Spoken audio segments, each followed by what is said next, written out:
دلت را خانه ما کن، مصفا کردنش با من. به ما درد دل افشا کن، مداوا کردنش با من. اگر گم کرده ای دل کلید استجابت را، بیا یک لحظه با ما باش، پیدا کردنش با من.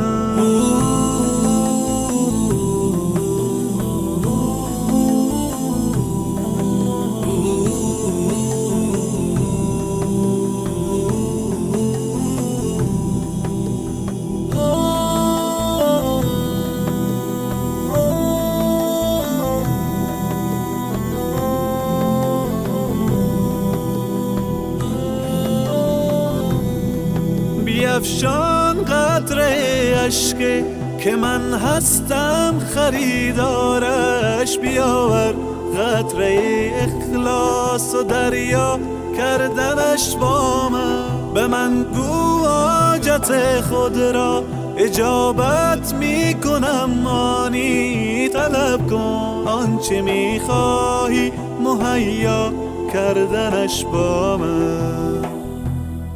بیا قبل از وقوع مرگ روشن کن حسابت را. بیاور نیک و بد را جمع منها کردنش با من. چو خوردی روزی امروز ما را شکر نعمت کن.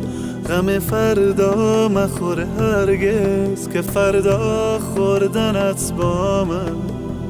الله اکبر، الله، الله اکبر، الله، الله اکبر، الله، الله اکبر، الله.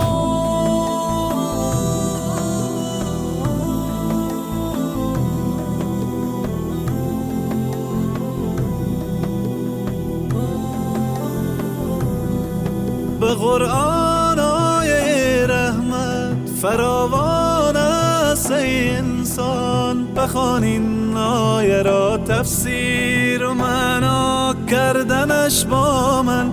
اگر عمری گناه کردی مشو نومی تو از رحمت. تو توبه نامه را بنویس و امضا کردنش با من.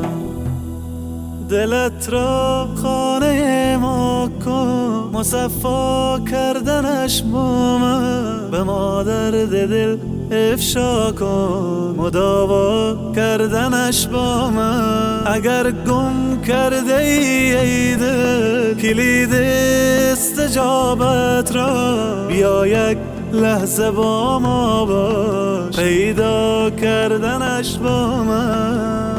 الله اکبر، الله اکبر، الله اکبر، الله اکبر، الله اکبر، الله اکبر، الله اکبر، الله اکبر. لا اله الا الله محمد رسول الله. لا اله